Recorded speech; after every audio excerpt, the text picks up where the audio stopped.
Hello students, myself Amrita Dhar, Assistant Professor of Electrical Engineering Department of Greater Kolkata College of Engineering and Management, JIS Group. I will teach you Power System 3. In this video, I will discuss about reactive power sensitivity and voltage control. This topic is included in Module 4, Compensation in Power System of the subject Power System 3. Course code is EE-703A. Now to make you understand about this topic over PowerPoint presentation is quite difficult. So I will do board work to make you understand better. So let's start. Now before discussing this topic, I would like to say something. Power transmission capability has traditionally been limited by either synchronous or rotor angle stability or by thermal loading capability of transmission lines and equipments. The problem of transient stability is associated with sudden load variation, power transfer and or fault condition, and nowadays this problem is mostly controlled by using fast acting breakers and various stability controls. Voltage stability has been a major concern of power system operation since the last decade of the 19th century. Increasingly more and more utilities have been facing voltage stability problems. Extensive research has been going on over the last 20 years on voltage stability, and hundreds of technical power as well as books have been published on this topic. Now we discuss about power flow in a two-bus system.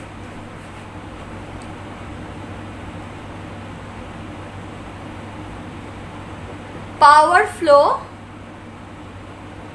in a two-bus system. So at first I draw a diagram.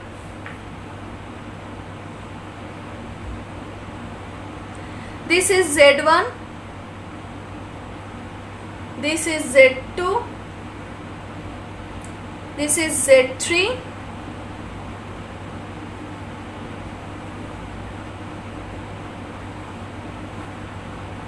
sending end voltage is V1 delta 1, current is I1, receiving end voltage is V2 delta 2, current is I2. Okay, now this is represents the equivalent T section of a two-terminal power transmission system. Z1 and Z2 represents the series arm and Z3 represents the shunt arm of this T section. The real and reactive power at both ends are given by, we know the formula of active power, that is real part of V1 I1 conjugate, and Q1 is equals to imaginary part of V1 I1. Imaginary part of V1 I1 conjugate. This is real part of V1 I1 conjugate and Q1 is the imaginary part of V1 I1 conjugate. Now P1 is equals to V1 I1 cos theta 1 and Q1 is equals to V1 I1 sin theta 1. Similarly, P2 is real part of V1 I1 conjugate and Q2 is imaginary part of V2 I2, imaginary part of V2 I2 conjugate. Now P2 is equals to V2 I2 cos theta 2 and Q2 is equals to V2 I2 sin theta 2.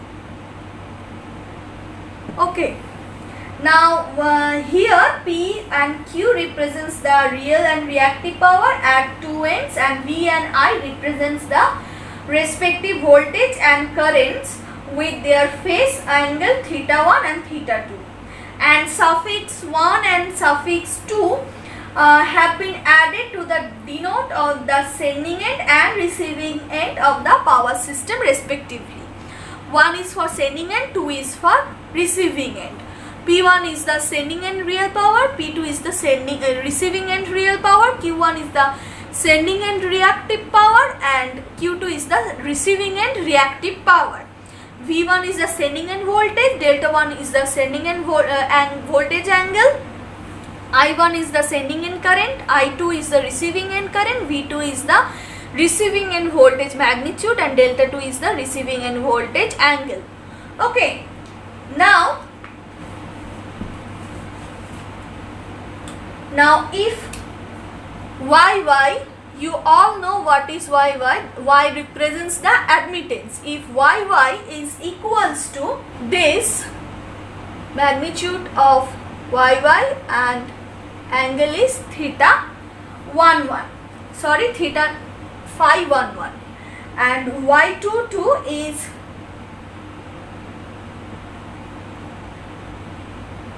this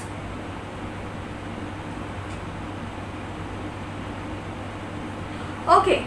Now Y12, we can write Y12 is equals to magnitude of Y12 phi angle phi 12, Y21 is magnitude of Y21 and angle is phi 21. Now represents the short circuit driving point and transfer admittance, and the expression for the line currents are given by I1 is equals to Y11 V1, Y12 V2. I2 is equals to Y21 V1 plus Y22 V2. Now assuming the phasor V1 and V2 operating at angle delta 1 and delta 2, the real power injection of bus 1 can be obtained using the equations.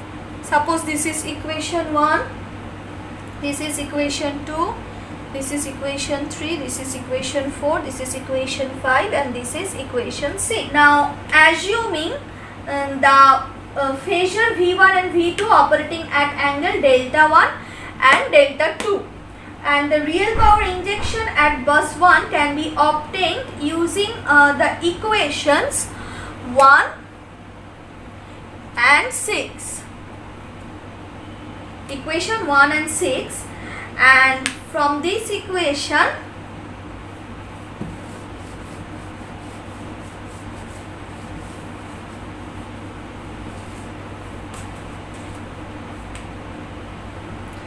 P1 is equals to real V1 epsilon J delta 1 conjugate Y11 epsilon to the power J phi 11 into V1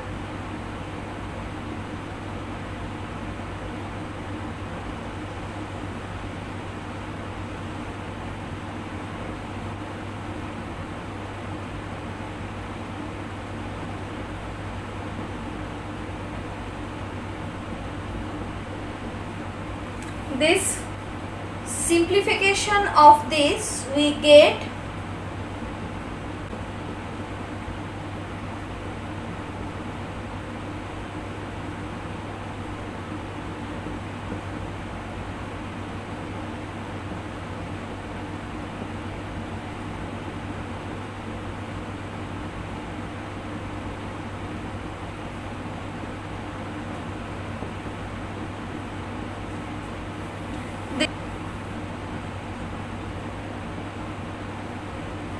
this can be written as v1 square y11 cos phi 11 plus v1 v2 y12 cos phi 12 plus delta 2 minus delta 1. Okay, now assuming delta 1 2 is equals to delta 1 minus delta 2, so this equation is written as v1 square y11 cos phi 11 plus v1 v2 y12 cos phi 12 minus delta 1 minus delta 2 is equal to delta 1 2. So this becomes delta 1 2, delta 1 minus delta 2. We take a minus common, so this becomes delta 1 minus delta 2, and the value of delta 1 minus delta 2 is delta 1 2. So this is equal to this. Now similarly, the expression for real power injection at bus 2,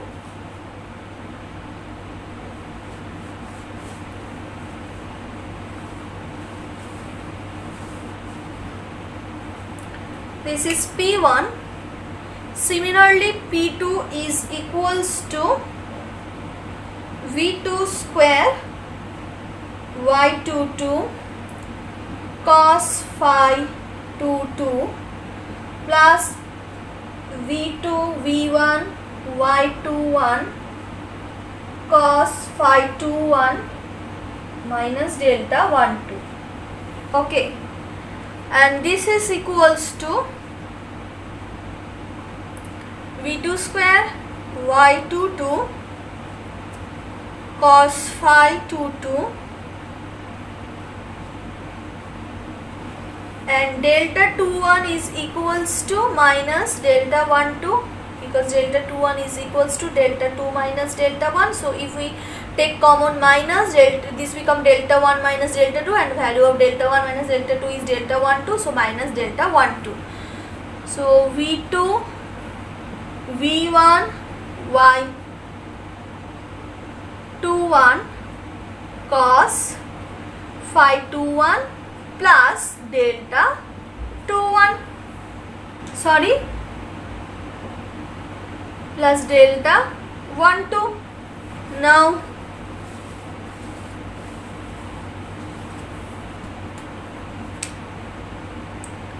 using equation 2 and 5, Q1 is equals to minus imaginary of V1 square Y11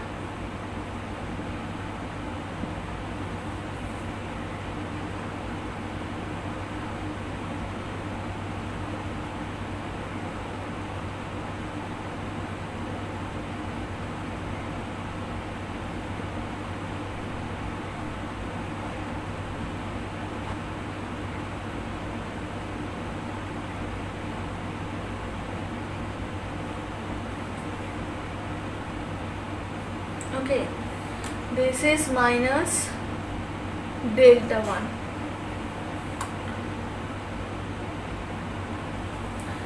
Now this can be written as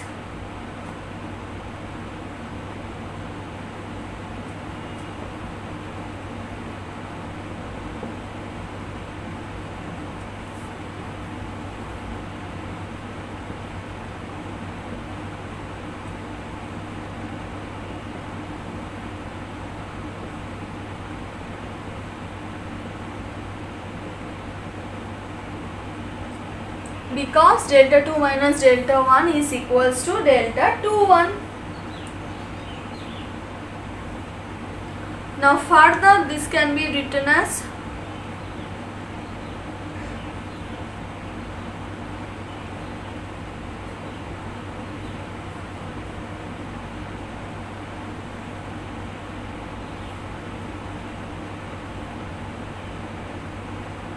y12 sine phi 12 minus delta 12, because delta 21 is equals to minus delta 12.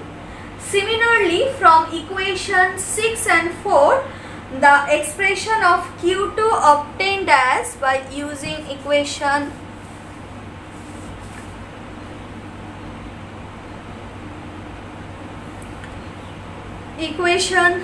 6 and 4, Q2 can be written as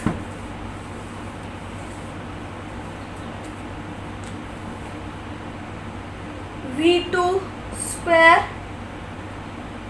Y22 sine phi 22 minus V1 V2 Y21 sine phi 21 plus delta 12.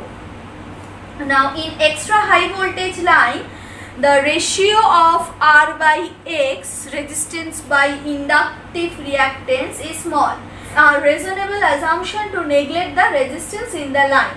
In such case where there is no resistance, the equivalent network connecting two bus is phi 11 is equals to phi 22 is equals to minus 90 degree, and phi 12 minus phi 21 is equals to 90 degree.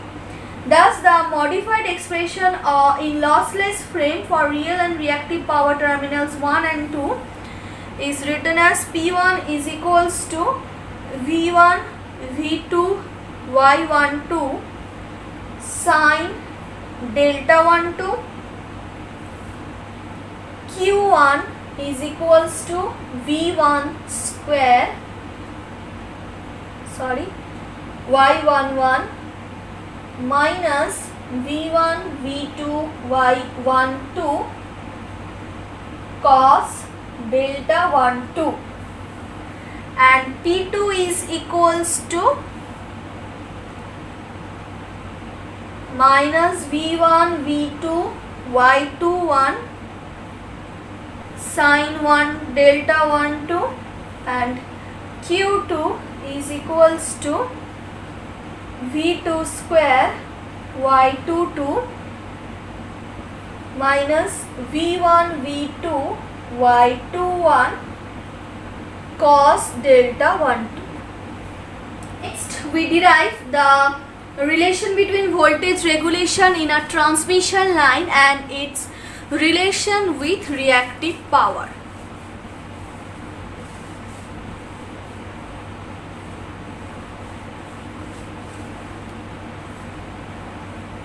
Voltage regulation may be defined as the per unit change in the sending end voltage magnitude for a specific variation in receiving end voltage from no load to full load, and is caused by the drop in the voltage due to passage of load current through the supply impedance. Thus, the voltage regulation in per unit for a simple transmission system is given by delta V is equals to E minus V by V, and now we draw the diagram of this system. This is E, this is source,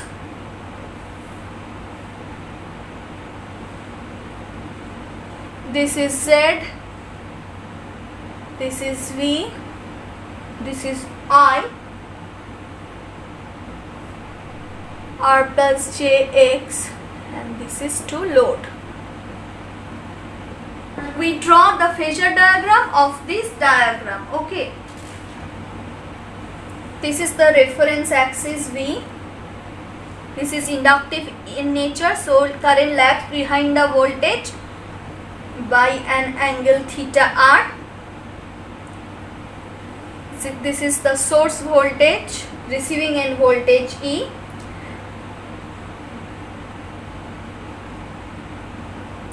And this represents the voltage drop IZ. Now this is equals to IR. You all know that the voltage drop across a resistor is in same phase with the current, so these are in same phase, and this is Ix. You all know in voltage drop across inductance is always leads the current by 90 degree. Now this is delta V dash, and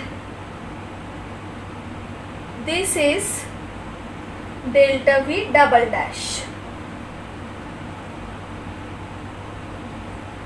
and this is delta V. Now I is the load current, and Z is the impedance. Now let us assume V is the reference axis. Okay, so therefore I is equals to S by V conjugate, because S equals to VI conjugate and I is equals to S by V conjugate. Now this is equals to P minus JQ by V, because S is equals to P plus JQ and S conjugate is equals to P minus JQ.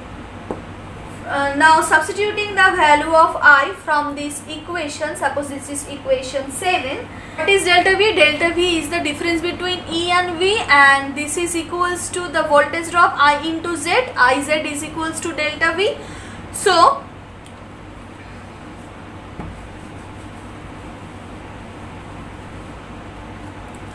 delta V is equals to I into Z. Now we substitute the value of I from equation 7, P minus JQ by V, and the value of Z is equals to R plus JX.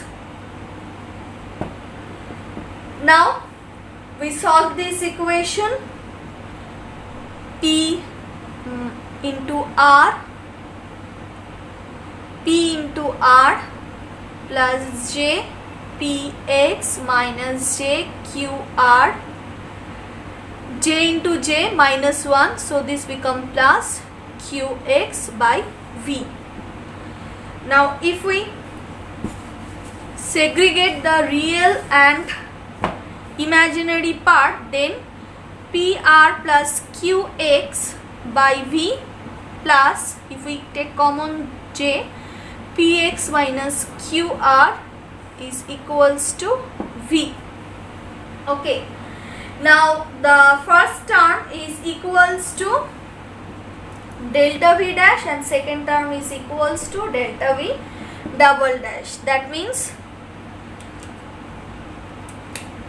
delta V dash is equals to PR plus Qx by V, and delta V double dash is equals to Px minus QR by V.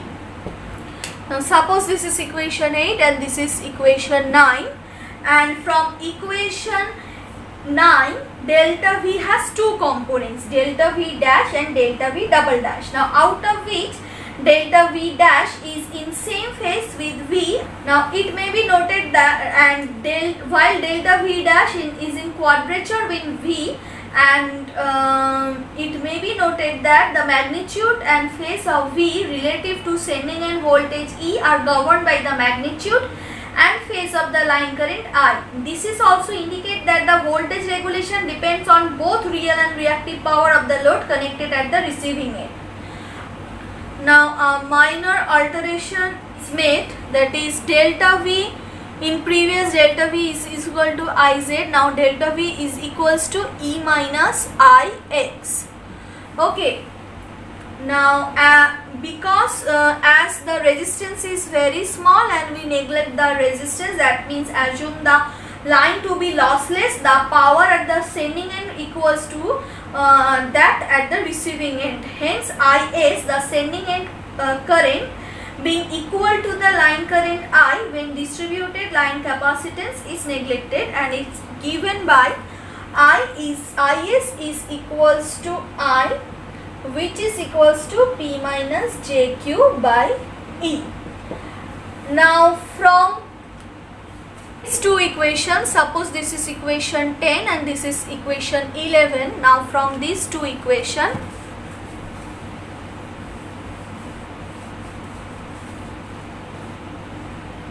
now from the equation 10 and 11, V is equals to E minus delta V.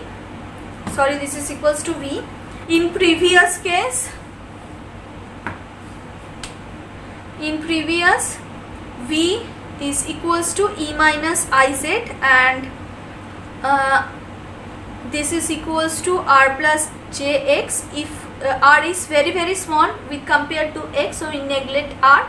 That means we consider lossless line, and this is equals to this. Okay, now by using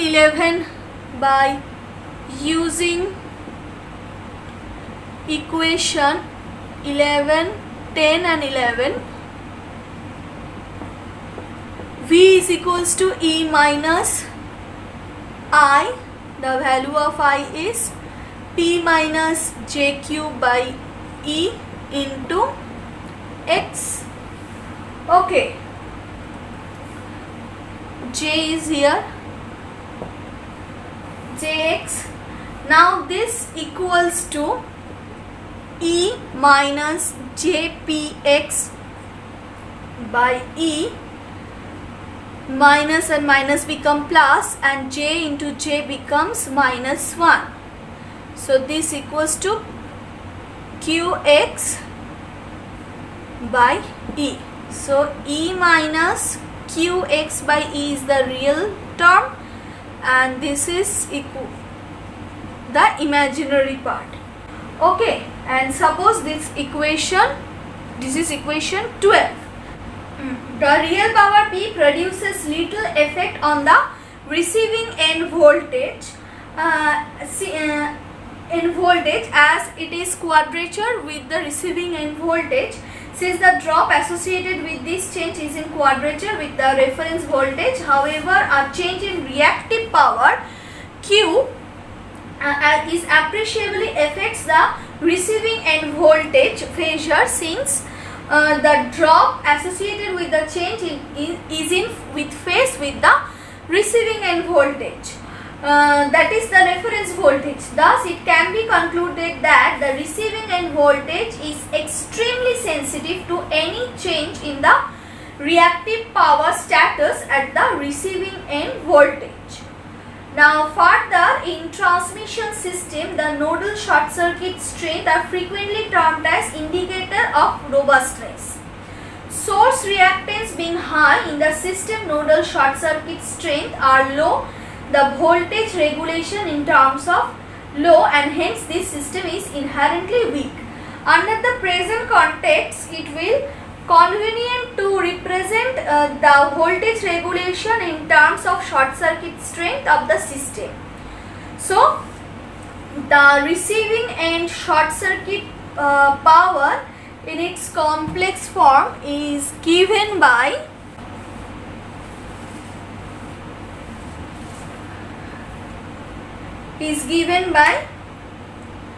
SSC is equals to PSC plus JQSC, which is equals to VSC into ISC conjugate. Now this equals to VSC square by ZSC conjugate.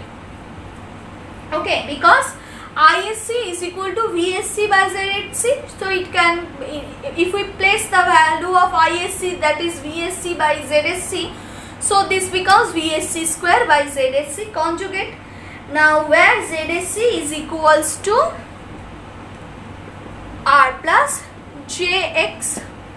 Now we assume that E is almost proportional to V, that is receiving end voltage is equals to sending end voltage, and R is equals to ZSC. You all know this formula, cos phi SC, V square by SSC cos phi SC, and and x is equals to ZSC sin phi SC V square by SSC sin phi SC.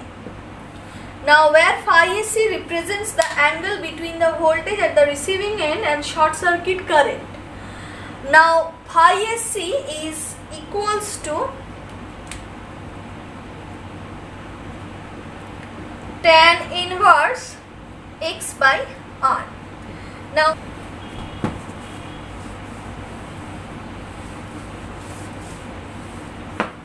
what is the value of delta V? Delta V is equals to Rp plus xq by V plus j xp minus rq by V. Now if we put the value of r and x, then we get delta V is equals to pv square by ssc cos phi sc plus qv square by ssc sin phi sc by V plus j pv square by ssc sin phi sc minus q by v square by ssc into cos phi sc by V. Now delta V by V is equals to 1 by SSC P plus cos phi SC plus Q sin phi SC plus J P sin phi SC minus Q cos phi SC.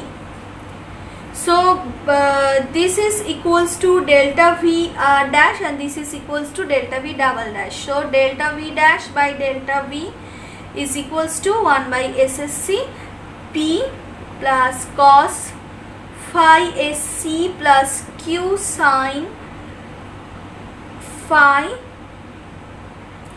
SC and delta V double dash by V is equals to 1 by SC P sin phi SC minus Q cos phi SC.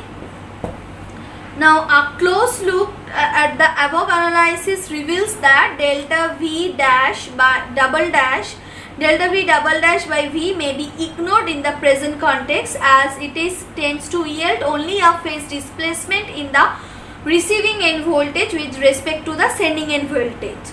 On the other hand, delta V dash by V is the component of delta V that is responsible for altering the magnitude of the voltage at the receiving end. This can be written as 1 by SSC P R by ZSC plus Q X by ZSC. Now in extra high voltage line the resistance is frequently neglected, so this can be written as 1 by SSC into QX by ZSC, and this equals to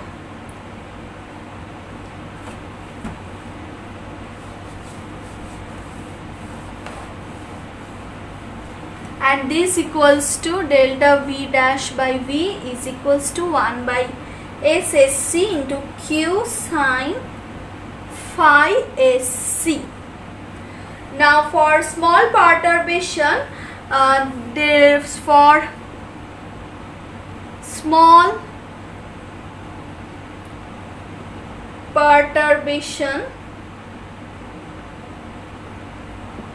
this equation can be written as delta V dash by delta V is equal to 1 by SSC.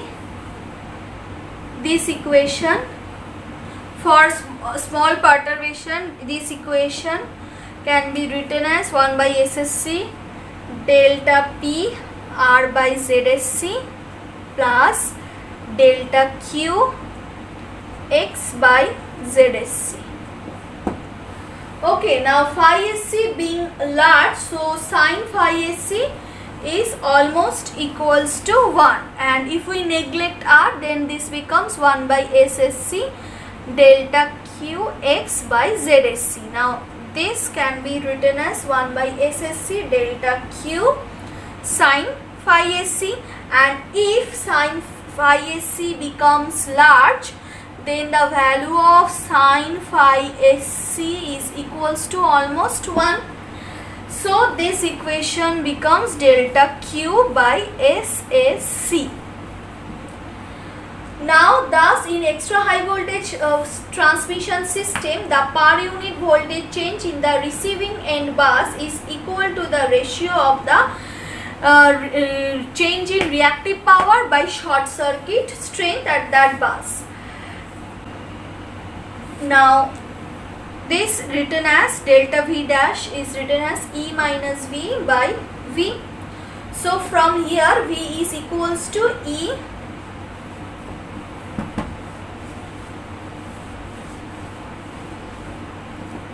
from here V is equals to E by 1 plus Q by SSC E equals to 1 minus Q by SSC.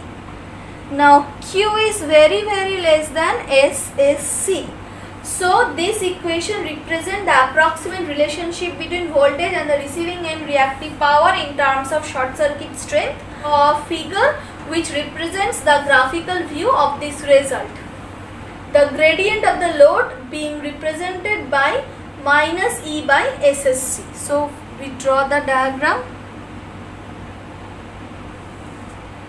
This is V per unit, this is Q per unit, this is minus Q, this is the load line,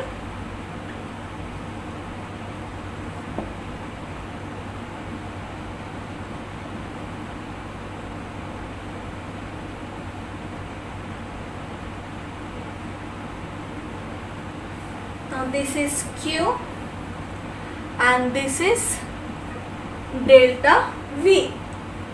So this is the diagram of profile of voltage versus receiving end reactive power.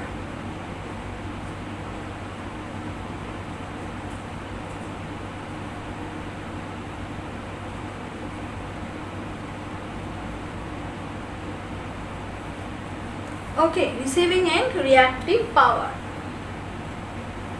Now this diagram represents the graphical view of these results, and the gradient of this load line is equals to minus E by SC. So that's all from today's video. That's all from today's class. If you have any problem, please contact with me. My contact details is given on the first slide. Thank you.